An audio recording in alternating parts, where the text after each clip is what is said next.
जी बिस्मिल्लाहिर्रहमानिर्रहीम। अस्सलाम वालेकुम। मैं हूं बिलाल अहमद। उम्मीद है आप सब खैरियत से होंगे। नाज़रीन, ज़हीर केस के बारे में हम पाकिस्तानी जो पाकिस्तान के अंदर हैं या ओवरसीज़ हैं वो खासे फ़िक्रमंद हैं कि इस केस को लेकर जो कुछ भी प्रोपेगेंडा सोशल मीडिया पर इस वक्त जारी है और कमोबेश 24,000 के करीब हैशटैग अब तक शेयर हो चुके हैं। और ज़हीर केस में एक बड़ा मामला यह है कि जो कुछ अदालती फोरम्स में कहा गया उसमें और जो कुछ सोशल मीडिया पर कहा जा रहा है उसमें ज़मीन व आसमान का फ़र्क है। और ख़ासकर ऐसे लोग जो कि मेन स्ट्रीम मीडिया से भी जुड़े हैं और यूट्यूब के ऊपर भी वो अपना यूट्यूब चलाते हैं। मेन स्ट्रीम मीडिया पर उनका मौक़िफ़ मुख्तलिफ है और यूट्यूब चैनल के ऊपर उनका मौक़िफ़ बिल्कुल मुख्तलिफ है। ये फेक न्यूज़ का मामला सिर्फ पाकिस्तान का ही मामला नहीं है। दुनिया के जदीद तरीन ममालिक के अंदर भी ये सोशल मीडिया पर फेक न्यूज़ एक बड़ा इशू बना हुआ है, बड़ा मसला बना हुआ है और अमन व अमान की जो सूरत हाल है उसमें ख़राबी का एक बायस बन रहा है। गुज़िश्ता दिनों जो पाकिस्तान और इंडिया का मैच हुआ, लंदन के करीब एक शहर है लीस्टर, वहाँ पर हिंदू और मुस्लिम जो फसादात हुए, अब उसकी जो तहकीकात की गई हैं तो पता ये चला है कि उन फसादात के पीछे भी प्योरली जो जो मामला था वो सिर्फ और सिर्फ फेक न्यूज़ का था। और ये फसादात क्यों हुए, कैसे हुए, मैं आपके सामने कुछ तफसीलात रखता हूँ जो कि अब तक वहाँ के तहकीकाती इदारों ने की हैं और इसमें ज़िम्मेदार किसको करार दिया है। और फिर ज़हीर केस में एक मरतबा फिर ट्विस्ट आया है, मुख्तलिफ़ किस्म के दावे किए गए हैं जिनका हकीकत से कोई ताल्लुक नहीं है और हकीकत के करीब तरीन भी कुछ ऐसा नहीं हुआ जैसा कि ज़हीर केस में ये कहा गया कि मुबैना मुग़विया से किसी सहाफ़ी ने मुलाकात की है। और उस सिलसिले में ये भी कहा गया कि जो माजी में एक ख़त का जिक्र किया गया उनकी कितनी हकीकत है और हम ये क्यों कह रहे हैं कि जी ख़त मौजूद था, दस्तखत करवाए गए और वो ख़त लिखा गया। तो उस ख़त पर भी बात कर लेते हैं। तो मैं आपको बता देता हूँ जी, लीस्टर की पुलिस ने जो तहकीकात की हैं कि जी हिंदू और मुसलमान नौजवान जो सड़कों पर निकले और अब तक कोई 47 नौजवान ऐसे हैं जिन्हें गिरफ्तार किया गया और उन पर यह इल्ज़ाम था कि उन्होंने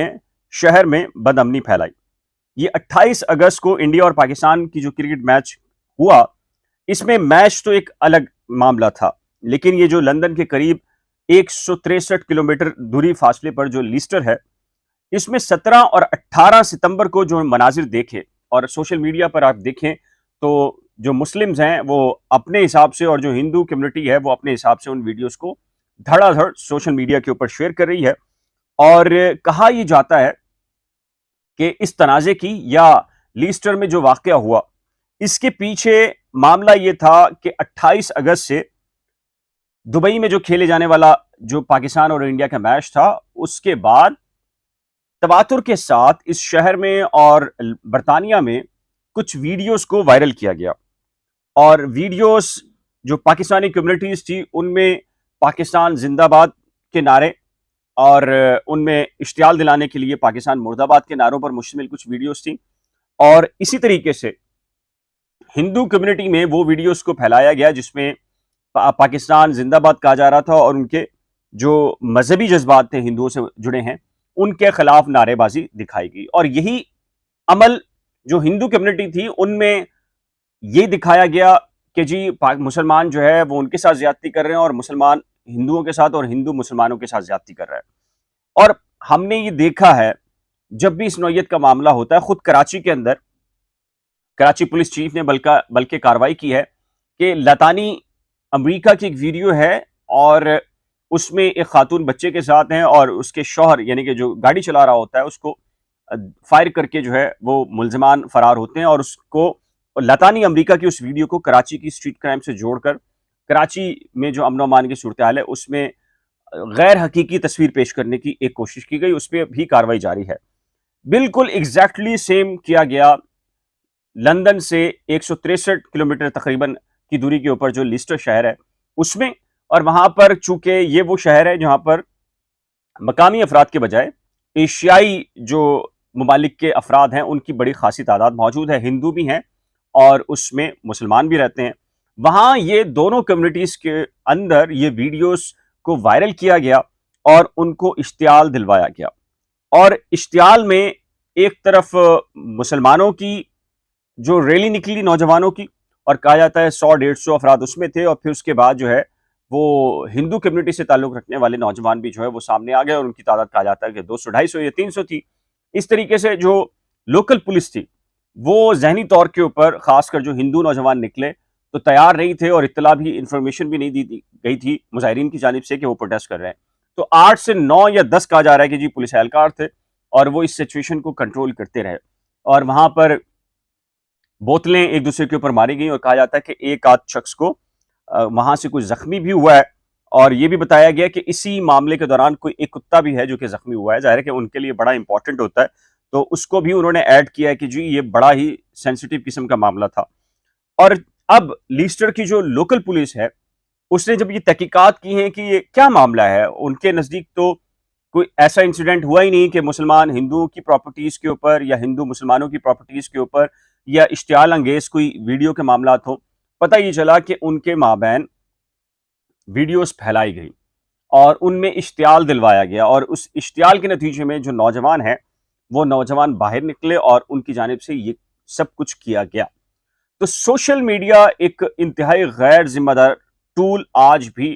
थर्ड वर्ल्ड यानी कि पाकिस्तान जैसे ममालिक हैं उनके अंदर, बल्कि दुनिया के तहजीब याफ्ता तरक्की याफ्ता ममालिक के अंदर भी सोशल मीडिया की जो नेगेटिव किस्म का जो इम्पैक्ट है, असर है, वो आप इस हालिया वाक़े से, जो कि दुबई के अंदर पाकिस्तान और इंडिया का मैच खेला गया, पाकिस्तान और इंडिया का, उसके अंदर जो लीस्टर लंदन से तकरीबन 163 किलोमीटर की दूरी पर यह शहर है, और यहाँ वाक़या हुआ, और आपकी फेसबुक और ट्विटर और आपने इंस्टाग्राम और दीगर जो सोशल मीडिया ऐप्स हैं उसके ऊपर ये सारी की सारी वीडियोस आपने देखी होंगी।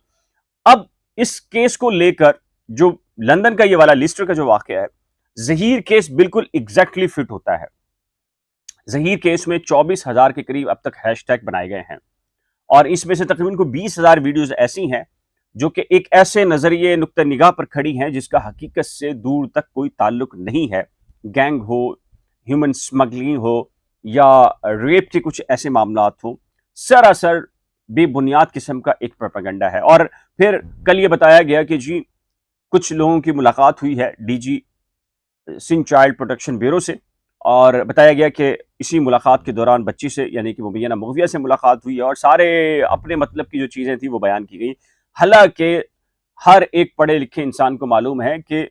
ब्यूरो का जो ऑफिस है जहां डीजी बैठते हैं उसका और जो सिंध चाइल्ड प्रोटेक्शन ब्यूरो है उसका ज़मीन आसमान का गैप है, फ़र्क है। और ये एक ऑफ द रिकॉर्ड गुफ्तगू थी, और जो कि ओबलाइज किया उन्होंने डीजी ने, लेकिन उनके एतमाद को ठेस पहुंचाते हुए उनकी जो इंफॉर्मेशन थी, जो ऑफ द रिकॉर्ड इंफॉर्मेशन थी, उसको पब्लिक किया गया और बाहर निकल के बड़े बड़े दावे किए गए। और ये उसी नौयत के लोग हैं जो कि इंतहाई गैर जिम्मेदाराना किस्म की, जो सहाफत तो नहीं कहेंगे आपको, ये आप कह लीजिए किसी एजेंडा, बैरूनी एजेंडा, जो खासकर हम बता चुके हैं जिसके अंदर इंडियंस इन्वॉल्व हैं, और हम तो खुद कह चुके हैं कि मिनिस्ट्री ऑफ इंटीरियर को कोर्ट ने इसमें इंगेज किया है, तो इसमें तहकीकात कर ली जाए तो दूध का दूध और पानी का पानी जो है वो सामने आ सकता है कि ये मामला आखिर है क्या। तो ये सारी सूरत हाल है। ऐसी सूरत हाल में आपकी राय क्या है? अपनी कीमती राय का इजहार नीचे दिए गए कमेंट सेक्शन में जरूर तहरीर कीजिएगा। एक नए व्लॉग के साथ जल्द मिलेंगे, लेकिन उससे पहले रिक्वेस्ट है कि अगर आपने करंट अफेयर्स विद बिलाल और नई खोज को सब्सक्राइब नहीं किया तो बराए हम सब्सक्राइब, शेयर, लाइक और बेल आइकन को लाजमी प्रेस कीजिएगा। खुदा हाफिज।